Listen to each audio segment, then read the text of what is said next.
Hello and welcome to The Backbone, the podcast where common sense still makes sense in a world that is sick and only getting sicker and sicker and sicker. And if you are paying attention at all to this P. Diddy Sean Combs trial, it may be a lot sicker and a lot more depraved than anybody could have imagined.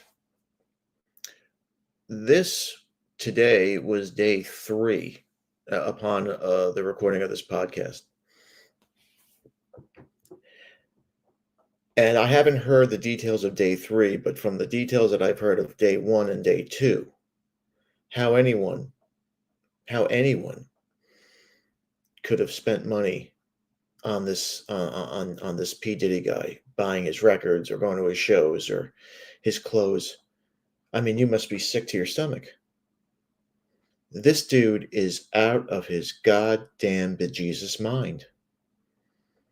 The stories that this woman, what's her name?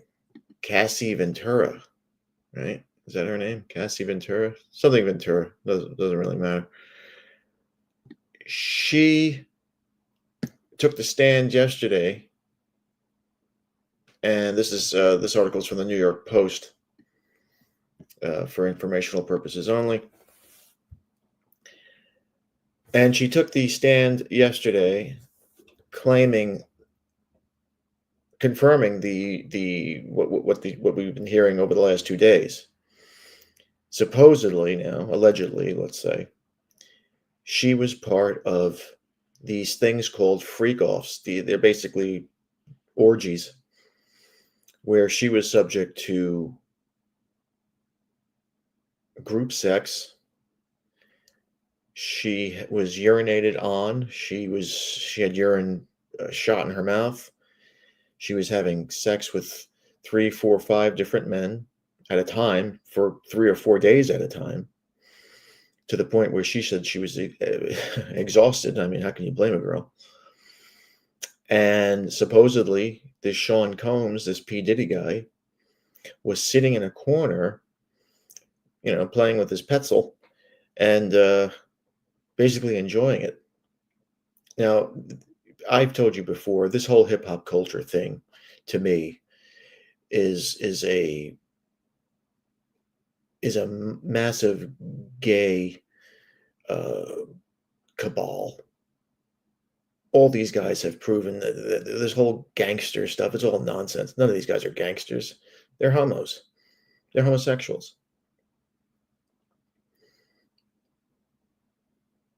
And the way that she describes this is just sickening. And it just, you want to take your children and lock them in a closet forever, because these are the people that are front and center in our culture. Now, of course, there was a video that came out, I think, a year ago, and the New York Times, the New York Post has it in this article here, of Sean Combs, of this woman Cassie Ventura trying to escape Sean Combs in a hotel, and he comes from behind and he pulls her down and he kicks her and he drags her back, or tries to drag her back to the hotel room, and she calls security, and he's in a bath towel. And if I read this correctly, if I remember correctly, he paid the hotel, I think it was $50,000, to keep that tape, that footage, under wraps. Now, if he did that, the hotel, whoever was in charge of security in that hotel and of surveillance of that hotel, they should be arrested. There's no way that they're not partly responsible for this. They suppressed evidence, and maybe the state must have gotten involved, and they folded because they gave this whole thing up. But this is just wild stuff that is happening. The group sex, the 1,000 bottles of baby oil, the cucking. And Sean Combs, this is, we had the OJ trial. This is the trial that should be called the madness of a cuck. He loves to watch other men have sex with women, with his girlfriends. Now, his lover or his baby mama a few years ago was going to come out with a tell-all book, and she mysteriously died. There is no way that this woman just happened to die out of nowhere. And this book, I think this book is coming out, or maybe it's in publication. We don't know. But supposedly she was going to let out the whole. Um, she was going to spill the beans on this whole thing. But the question that I have is, what lengths will people go to get famous? This woman, Casey Ventura, wanted to be a singer, so she visited this guy's apartment for these orgies, and she sold her soul. She gave up her virtue. She gave up her morals. And listen, I don't want to hear that women are strong and women are determined. No, they're not. No, they're not. This has been going on for years. You've heard the term the casting couch. I was in the entertainment industry on a much lower level. Let me tell you something. What women will do to get in front of that camera, what they will do behind that camera to get in front of that camera, you would be appalled. And it could be your neighbor, it could be your sister, it could be, God forbid, your daughter. But they're out there, and they're still out there. The danger is now is the laws have swayed so much in the favor of women that all they have to do is just cry a little tear, scream that four-letter word that starts with an R and ends with an E, and they're going to make money. But people will go to extraordinary lengths for fame. And people who have the power to make that fame happen, they submit to something even more evil than vanity, and that is lust. Lust will destroy a man and tear him to pieces to the point where he may never be able to recover. But fame and vanity are one of the most deadly sins out there, and lust is there too. And these women, and there's probably a whole truckload who have gone through the casting couch, the orgy room, the orgy lounge, uh, sleeping with various guys, sleeping with various women, doing other depraved things. I'm telling you that the minute someone testifies that children are involved in this, I don't think we'll see Sean Combs again. Because if right now the question is any of this illegal? She was a grown adult. I guess she did this willingly. I mean, she was there for 3 days. She's not saying that she was a prisoner. They didn't lock her up. They didn't kidnap her. She knowingly knew this guy. She knowingly did all this stuff. I mean, the minute somebody says to you, "Hey, listen, I'm going to get 3 or 4 guys to have sex with you, and they're going to pee on you and shit on you and just basically treat you like garbage," you have 2 options. You can stay and lose your soul, or you can leave and be a waitress the rest of your life. You know what? Being a waitress ain't so bad. At least you have your character. This girl here, Casey Ventura, she now has to live with this testimony like an albatross around her back, on her shoulders, for the rest of her life. What is she's married. I think she's married. Her husband had to leave the courtroom yesterday after hearing a lot of this stuff. What are her children, if she has any, or future children, supposed to think about this? About what their mother did? About what their mother accepted? These women, these girls, when they're young, have no concept of family. And I'm telling you, I don't believe that this woman she probably, dollars a donut, she didn't have a dad in the house. And she tried to get the easy way to fame. And she went to any length to do it. Now, I don't know this woman from Adam. If you've ever heard of her music, list a song in there. I'm curious to find out how she sounds. But She went through all this for nothing. And I don't think there's anything particular. I'm not a lawyer, but I don't know if there's anything illegal about what Combs put her through. What I think what the prosecution's trying to do is they're trying to make this guy out to be a heathen, and they're trying to build this case so the jury hates him. But again, you can hate somebody, doesn't mean they're doing anything illegal. But I think if this trial goes on for another 6 to 8 weeks, that there's going to be a whole host of other things to come out. And I'm telling you now, I'm going to call this right now. If it comes down to the point where he has to give up names, where his defense team says, listen, man, you're looking at this amount of time in prison, and we can't do anything for you unless we make a deal. If he's going to give up names, he's going to get the same treatment old Jeffrey got. There is no way in hell that the powers that be are going to allow this dude to talk. No way. Because right now, I mean, everything that I'm reading, and I'm reading from multiple sources because the courtroom is not allowed. The judge is not allowing cameras in the courtroom, which is a disservice to the world. But which would have been a media frenzy if that was the case. You would have had people staying home from work to watch this. It would have been just like the OJ trial. But from what I'm reading, yeah, it's perverted. Yeah, it's depraved. Yeah, it's crude. Yes, it's awful Sodom and Gomorrah shit. But it's amongst adults. And from what I'm seeing, from what I'm reading, this girl was a willing participant in it, and she was an adult. So where's the legal ramifications here? Unless the prosecution has something much more horrible. And I don't even want to think about it. I don't even want to comment on it.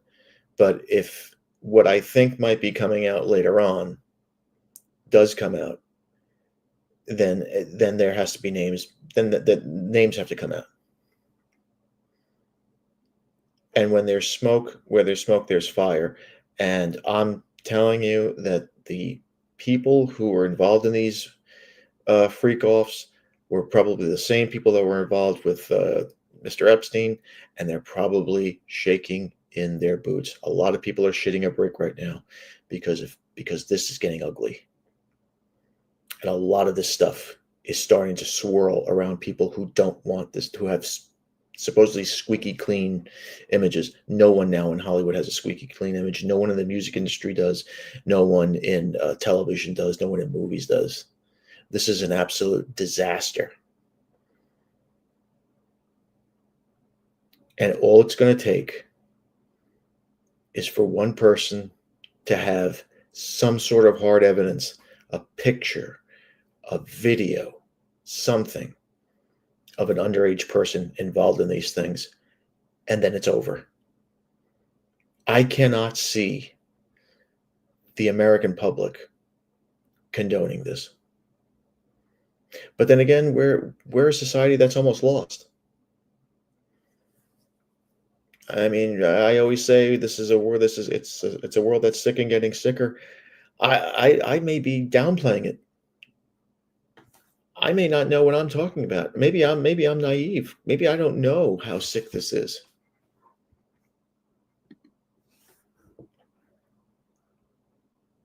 Because from what we're hearing in this trial,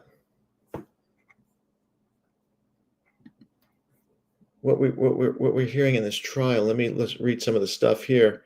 This was these are pictures of the hotel room where Sean Combs threw a vase at her, smashing it into pieces. She wore sunglasses because she had a black eye. She arrived, according to the New York Post, she arrived at her nearby apartment where her friend was super upset because she'd quote, seen me with black eyes and bruised lips before, Ventura testified. Ventura's friend called the police, but Ventura declined to tell them who attacked her because she saw this guy, Sean Combs, as her meal ticket. According to her testimony, in that moment, I didn't want to hurt him that way. I wasn't ready. She didn't care about him. She cared about herself. If she rats him out, now he's an enemy. You're not gonna make a record with, he's not gonna have you in his studio making records, honey. In the wake of the attack, Combs claimed to Ventura that he was about to be arrested by police. Combs told her if she didn't pick up the phone, she would never hear my voice again. After she refused to accept his phone calls, Ventura told the court.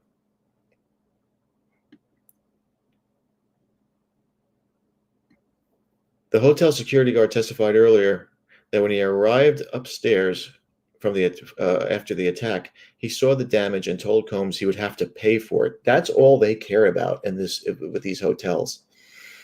They don't care about the person getting hurt, black eyes, busted up lips. No, no, no. You're paying for the vase. Jurors saw the photos of Combs and a bruised Ventura at the premiere of her movie, The Perfect Match, which was 2 days after the March 2016 attack. Ventura had worn dark glasses to shield her black eyes and tried to cover up the bruises with makeup, but was unable to mask all of them. This is absolutely madness. This is just crazy stuff here. And we have live updates, of course. The New York Post is there. This is her. Get this thing out of here. Jesus Christ, with these ads.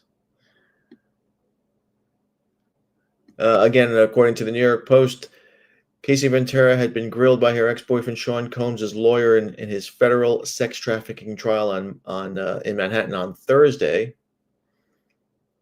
The defense is like, so Thursday today. You won't see this podcast until probably tomorrow. The defense is likely to spend several hours, if not days, trying to catch the pregnant R&B singer in lies.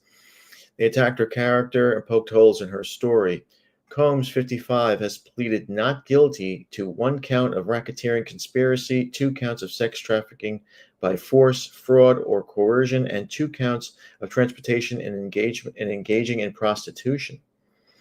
He faces a lifetime in prison if convicted. Now, Ventura, let's see if there's anything she says here.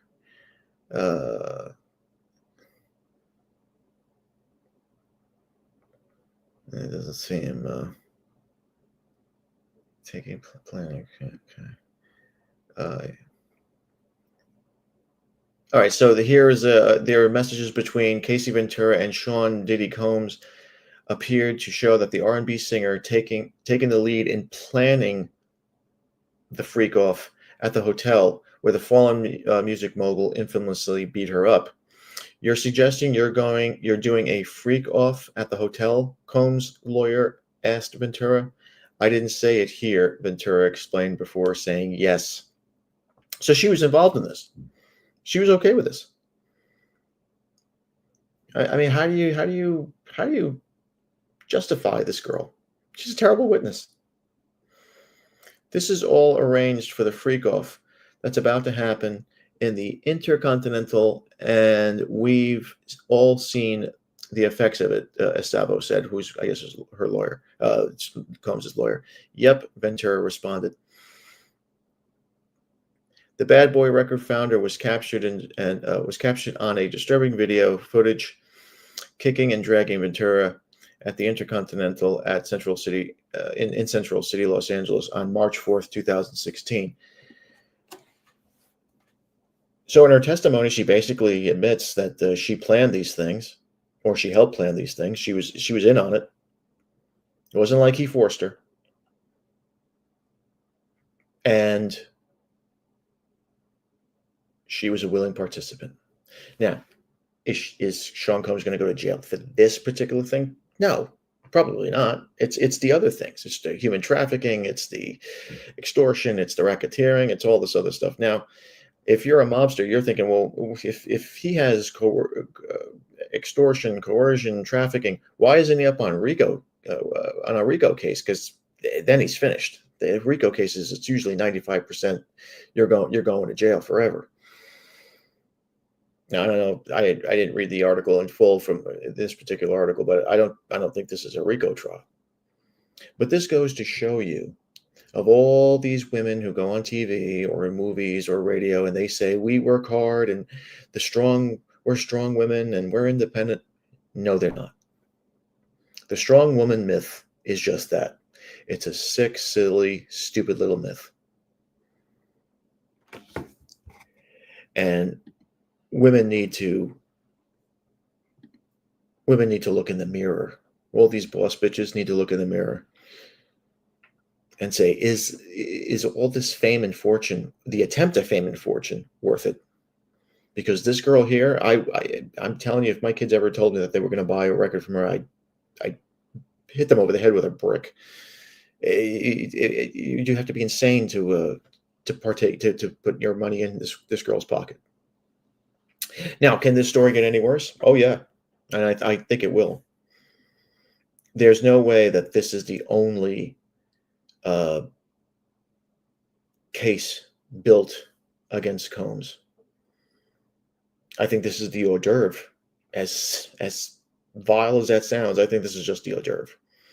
I think what's going to happen is we're going to start seeing some human trafficking, and unfortunately, I think we're going to see some underage individuals in this.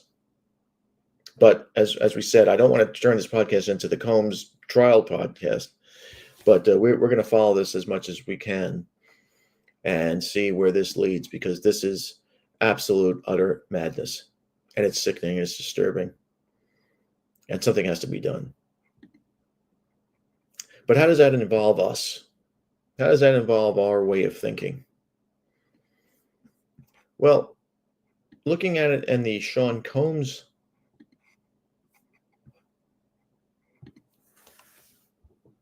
perspective,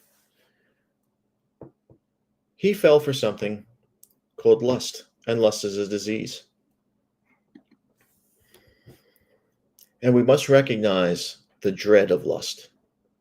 It's a damaging and destructive sin that ruins the virtue of good but damaged and lost men. Marcus Aurelius emphasized the transient nature of human desires and the importance of mastering them. Lust is one of the strongest and most primal desires, is a distraction that clouds the mind and retards your judgment. Lust pulls the mind away from the higher purpose, and the Stoics understood that by overcoming such impulses.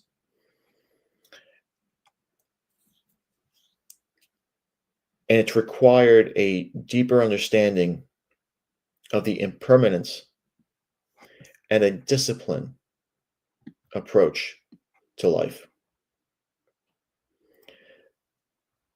Through Stoic practices, lust, as Marcus Aurelius described in his Meditations, is, and I quote, a fleeting impulse that arises from a false perception of what is valuable. So to Sean Puffy Combs, or P. Diddy Combs, his lust was being able to control people and watch people do things that are absolutely disgusting. Lust often emerges due to external stimuli and is rooted in the mistaken belief that satisfaction will be a lasting commitment. Desires, including lust, are momentary and lose their intensity over time. And that's why when you do something crazy in the beginning, you have to up the madness. You have to one up the last one. So first, maybe it's just having sex with one woman, then maybe two, then three, then group sex, then orgy, then maybe it gets into freakier gay stuff. Now it's up to this. Where does it end? It never ends, because you're always trying to up the madness. What feels overwhelmingly urgent in one moment may seem insignificant in the next. And that's what we just said. It gets worse and worse and worse, because you're climbing the totem pole of lewdness. Lust as a desire is driven by physical attraction is often mistaken for something essential, but our true nature as rational beings is not tied to physical indulgence. Our true nature is linked to reason and to virtue. Now, Marcus Aurelius wrote, and I quote, "When you've eaten and are full, you look at a roasted animal or stuffed fish as a corpse. You're content after that, right? You're not hungry anymore. So you don't need to overstuff yourself with more uh, with more food. It's just gluttonous, and that's what Sean Combs has. He's gluttonous. The same applies to lust. When the desire passes, you see that it was only a fleeting thought that gripped you. By understanding this, we can weaken the desire's hold over us. One of the key lessons in Stoicism, according to Marcus Aurelius, is to recognize the impermanence of desire. It's just like buyer's remorse. Do you really need to buy that watch? Probably not, but you do anyway. What do you get? You get that guilty feeling. We call it buyer's remorse, but that's what it is. Yeah, we buy crap we don't need. Here, Sean Combs didn't need to do any of this stuff. He was just gluttonous. He was gluttonous on lust. And when we acknowledge that desires, particularly lust, are temporary, we gain the ability to detach from them. And lust often feels urgent and compelling.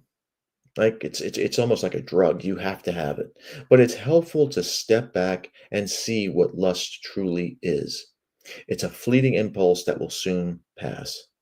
Now, it's easier said than done, of course, because just like a drug addict or an alcoholic or a gambler, you have to have that fix.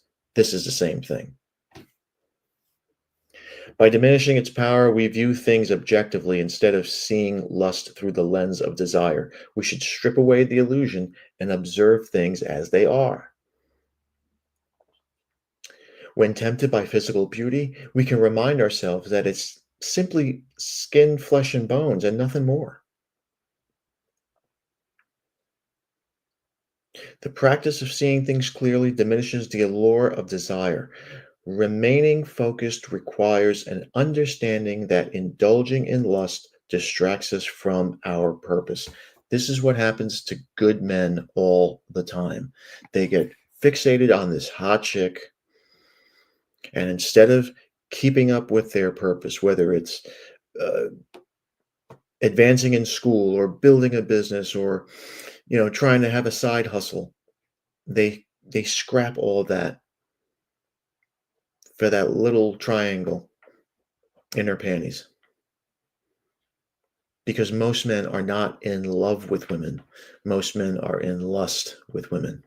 We think with the little head, not with the big head. Lust pulls us away from our responsibilities and our pursuit of virtue. We must remain focused on what truly matters, and that constantly keeps us evolving. It keeps us in a life of wisdom, integrity, and purpose. We must constantly remind ourselves that fleeting pleasures do not lead to lasting satisfaction. Lust is a Lust is like crack. It doesn't last very long. The high goes away after a while. So instead of smoking crack once a day, a crack addict will smoke it 2, 3, 4, 5, 6 times a day. This is how addictions begin.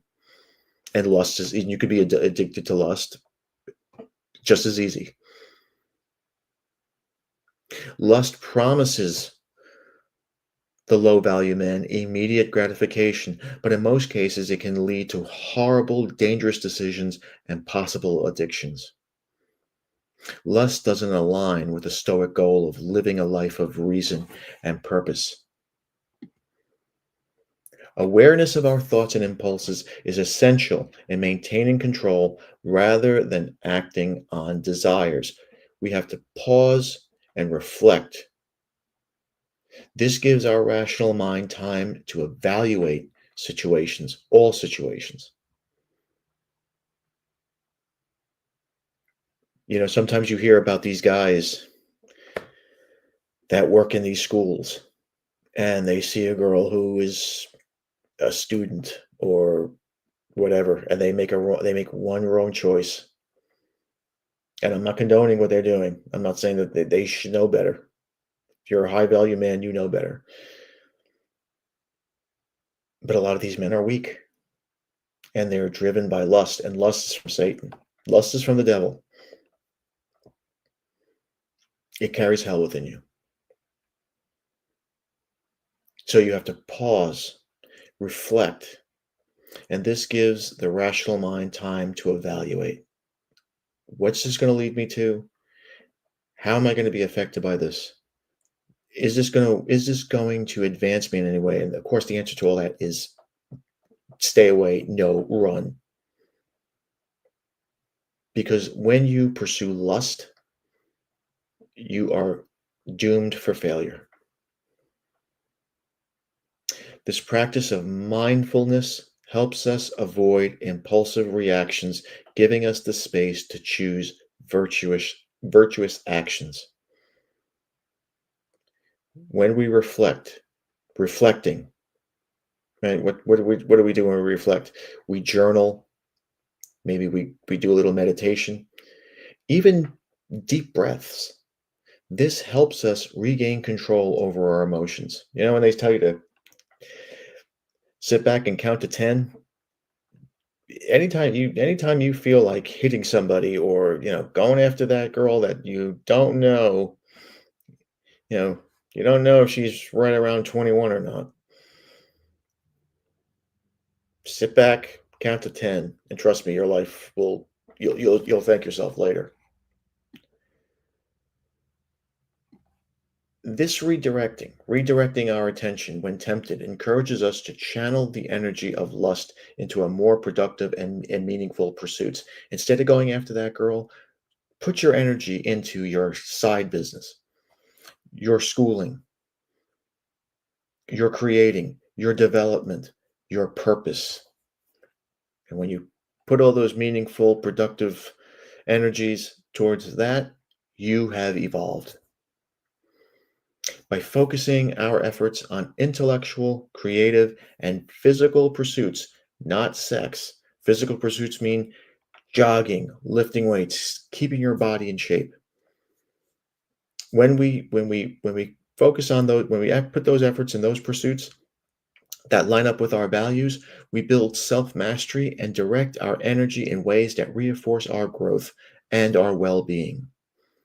You'll never get hurt by following that plan. True contentment doesn't come from indulging in cheap, crude pleasures, but from virtues such as wisdom and courage. Lust, by its nature, undermines moderation.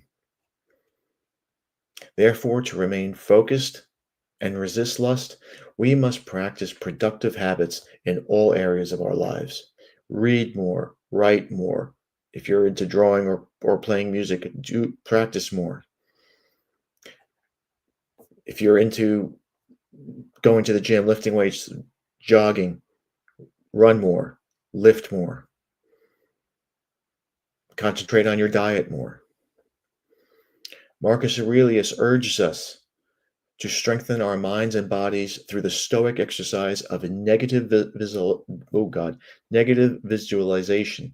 Now, this sounds negative, but it works. This prepares us to resist temptations all the time. When you see that girl and you think of all the bad things that could happen, that she could have happened to you, you will not see her as that hot chick anymore. When you think negative about whether to pick up that vape, snort that bump, take 2 or 3 more drinks when you're not supposed to. When you take when you negatively visualize what could happen to you, you will not do it. Your mind will force your body not to do it. These acts of self-restraint build the inner strength necessary to overcome greater challenges and living in accordance with nature. Now, to kill lust and stay focused, we must regularly remind ourselves of its impermanence. It's not here forever. It's a fix. We should redirect our attention to more meaningful pursuits. Marcus Aurelius, the most powerful man in the ancient world, beautifully states, "You have power over your mind, not outside events. Realize this, and you will find strength. Don't let outside events, like women, like sex, like drinking, like drugs, like doing stupid things to impress your friends, don't let these things ruin your life.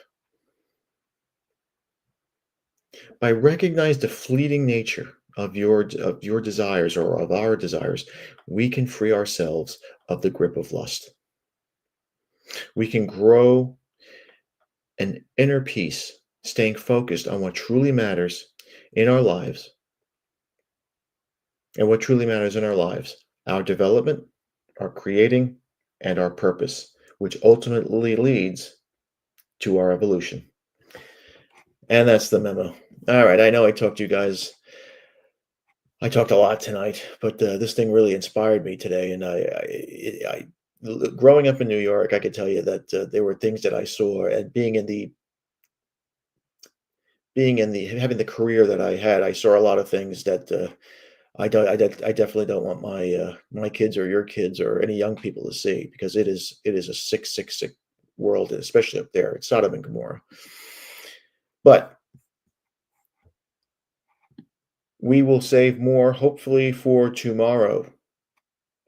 So again, as I always say, thank you again for watching. Please like, subscribe, comment, and share. And gentlemen, be careful. Be careful. Satan is always busy, and he is working overtime, and he is coming up with some crazy shit. Be a man. Have a backbone, because masculinity and common sense are worth standing up for. We will continue with this Combs trial and see where it leads us. We'll see you later.